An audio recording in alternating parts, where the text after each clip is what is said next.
ჯერ კიდევ მე-7 საუკუნეში ისლამი რო ჩაისახა, ესეთ ვითარება იყო, როცა მუჰამედი გარდაიცვალა 622 წელს, მას დარჩა თავისი უახლოესი მოწაფე და მიმდევარი ომარიც და თავისი შვილობილი, ბიძაშვილი და ქალიშვილის ქმარი, ფატიმას ქმარი ალიც.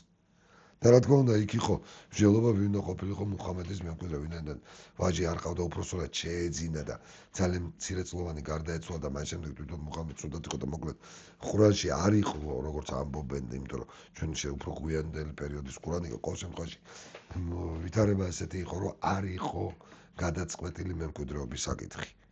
უნდა გადასულიყო გინდა თუ არა უახლოეს ვაჟნათესავზე, შეიძლება გადასულიყო თუ არა ასე ვთქვათ არაბული თემის ლიდერობა ქალიშვილზე და ქალიშვილის შთამომავალზე, თუ უნდა გადასულიყო არაბული თემის მიერ არჩეულ პიროვნებაზე, არჩევით პირზე. აი ამაზე იყო საუბარი. საუბარი ამ თანამდებობაზე, რომელსაც ქვია ხალიფა, ანუ მოციქულის მოადგილე, მუჰამედს თulidan განასკრელ მოციქულად, ალლაჰის მოციქულად და ხალიფა კი ნიშნავდა მის მოადგილეს, მის მემკვიდრეს. და აქ ომარის ძალისხმევით ხალიფად აირჩიეს მუჰამედის ერთ-ერთი მეგობარი აბუ ბაქრი და არა ალი. მერე იყო ხალიფა ომარი, მერე ოსმანი და მერე მაინც გახდა ალი. ალის მკვლელობის შემდეგ ისლამური წრე გაიყო ორ ნაწილად.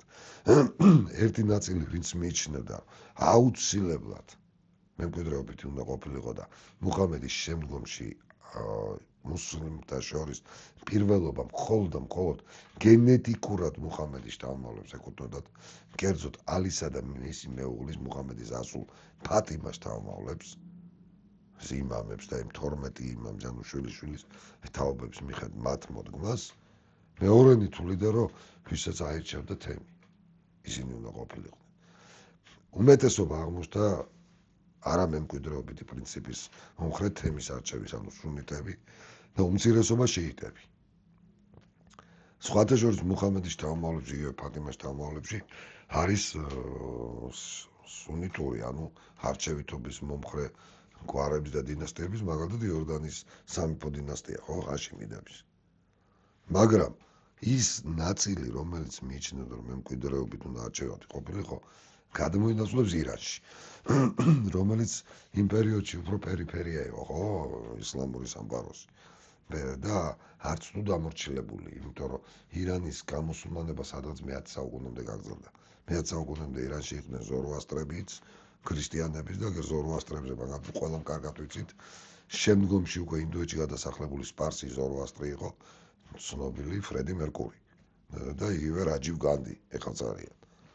ასე რომ აქ ირანულ გარემოში, რომელიც სხვა შორის ძალიან ტოლერანტული იყო, თქვი ჩვენ სადაც ბოლო პერიოდამდე ჩებოდნენ ქრისტიანებიც, ზოროასტრებიც, მოვიდნენ უმცირესობაში აღმოჩენილი შიიტებიც. და შიიტების ლიდერები არიან სწორედ აიათოლები. ესე იგი, თუ არ ახარ სეიდი, თუ არ ახარ ანუ სეიდი ეწოდება ფატიმას შთამომავალი, თუ არ ახარ ფატიმას შთამომავალი, შენ აიათოლა ვერ გახდები. მაგრამ მარტო აიათოლები არ იყო შიიტებში. ნახეთ, შიიტებში არსებობდა დერვიშული ორდენები. ერთ-ერთი ესე დერვიშული ორდენი იყო მაგალითად ხიზილბაშების ორდენი, მე-13 საუკუნეში დაარსებული, რომლის მეთაურიც იყო ჭაბუკი 14 წლის ისმაილი, რომელმაც მე-16 საუკუნის დასაწყისში თავი გამოიცხადა და ირანის შაჰი-შაჰა და სწორედ იმ ისმაილის შთამომავალი იყო სუფიურ დერვიშული ორდენის მეთაურის შაჰ-აბასი. და შაჰ-აბასის დინასტია, სეფიანთა დინასტია, შაჰი-შაჰიც იყო და რელიგიური ლიდერიც ირანის და ისინი რა თქმა უნდა ითვლებოდნენ ფატიმას შთამომავლებად. ხეს რამდენად ესე იყო, ამას დნმ-ის ანალიზი თუ გაარკვევს, მაგრამ ესე სწამდა შაჰ-აბასსაც და მის შთამომავლებს 1727 წლამდე, სანამ ისინი ირანის შაჰები იყვნენ. თითქმის 240 წლის განმავლობაში. ყველამ კარგად ვიცით ასასინთა ცნობილი ორდენი. ამას შეიძლება ცალკე გადაცემა გავაკეთოთ. რომელსაც ალამუთის მთაზე ჰქონდა თავისი მთავარი რეზიდენცია მოწყობილი და რომლის დამფუძნებელიც იყო ცნობილი დერვიში საბახი და რომელსაც უამრავი ფანტასტიკური რამ მიეწერება და რომელიც მე 1256 წელს გაანადგურეს მონღოლებმა, სხვა შორის ქართველების დახმარებით, მანამდე ჩანს ქართველებთან გარკვეული კავშირები და ასე შემდეგ, გაიფანტნენ თუ იმას გონია რომ გაქრა ეს ორდენი, არ გამქრალა, დღესაც არსებობს. დღესაც არსებობს ისმაილტების ორდენი, რომლის მეთაურიც არის აღა-ხან მეოთხე, ძალიან სერიოზული პაციფისტი, ევროპაში მცხოვრები, იგივე დიდი ბრიტანეთის დედოფალსა და აღა-ხანს შორის ერთად გადაღებული სურათები ინტერნეტში შეგიძლიათ მოიძიოთ და რა თქმა უნდა, აღა-ხანის მისი წინაპრების ისევ როგორც აბაქი, ყველანი ითვლებოდნენ ფატმას შთამომავლებად.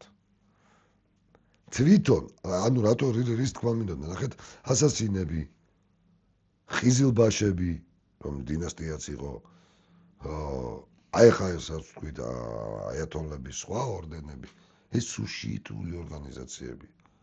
და არანაირად თქვათ, აი ეს ადამიანები, ვისაც დღეს აიათოლები ქვია და თქვათ ან იმამები, რომლებიც იმ მიმდინარეობის არიან, რომელსაც იგივე ხომეინი, ხამენეი, ეგ უნდა სულაც არ იყო ავტორიტეტი, თქვათ და პირველი კაცი არც ხიზილბაშებისთვის, რომელიც თვლდნენ ფატიმას შთამომავალ, თქვათ იგივე შახაბაზ ან ბაბუამის ან მის შვილიშვილს თავის მეთაურად, არც ასასინებისთვის და ასე შემდეგ.